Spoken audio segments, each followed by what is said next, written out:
که څه هم تر دې وړاندې مسؤلینو د کوکنارو او نشي توکو د کار کیلي پر مخنیوي ټینګار کړی دی، خو دا ځل د ارزګان امنیه قوماندان ګواښ وکړي که هر چا په خپله ځمکه کې کوکنار وکرل کښت به یې واړول سي او د کروندګر سره به قانوني چلند وسي.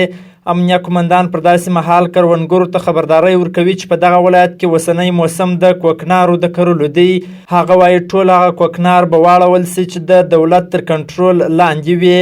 در ساحه مسئولیت ما اینا دستبردار شوند و ما آدم قاطع هستم و نمیگذاریم کسی را که من بعد کشت کوکنار ضرر بکنند در ولایت ارزګان و ما فعلا قاطع هستیم و نمیگذاریم هیچ کسی مواد البته مواد مخدر داشته باشه کشت بکنه زمینهای خود را کوکنار کشت بکنه و ما مانع از اینا میشویم و حق شکایت ندارن، چرا که ما حال خبر میتیم آگاهی میتیم اما ایشان و در آینده ما آب سر زمینهاشان قطع میسازیم.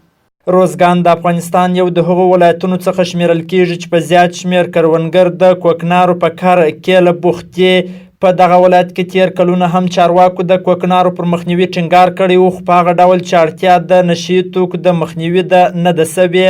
د ارزګان مدني پالان او د نظر خاوندان د امنیه قوماندان له دغه ډول خبرداري څخه هرکلی کوي او زیاتوي چې په ارزګان کې د جګړې اوږدېدو یو لامل د نشي توکو تولید دی.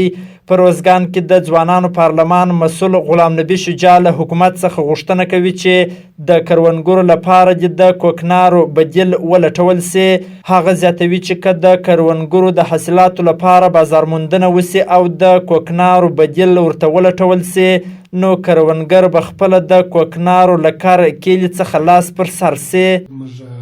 د امنیه قوماندان څخه په جدي ډول غواړو چې د نشي توکو مخه ونیسي او پاتې سو پر دولت باندې هم دا غږ دی چې دولت د خلکو زراعتي توکو ته که زراعت د انځر دي د دې ترڅنګ نور هغه سي چې هغه باندې باید تجارت وسي، لکه اوس هغه میوجات چې په موسم کې ډېر په ارزانه پیسو باندې هغه خرڅېږي چې هغه د کروندګرو د کال خواري په اوبو لاهو کېږي. د هغوی لپاره سړې خونې جوړې کړي تر څو کروندګر د وخت لپاره د تاریاکو د کرکیلي څخه خپله لاس واخلي. د ارزګان د کرهنې مالدارۍ اوبو لګولو ریاست مسؤلین وایي دوی د پخوا په پرتله اوس په دغه ولایت کې د کروندګرو لپاره په ډیرو برخو کې اسانتیاوې رامنځته کړي دي او هڅه کوي چې د کروندګرو د حاصلاتو په برخه کې له ډیرو عصري وسایلو څخه ګټه پورته کړي. د ارزګان 80% اوسیدونکي په کرهنه او مالدارۍ بوخت دي او له همدې لارې څخه خپله روزي په لاس راوړي. په ټولو کې د کروندګرو غوښتنې دا دي چې د حاصلاتو د ښه کولو په برخه کې لاسنیوی وسي.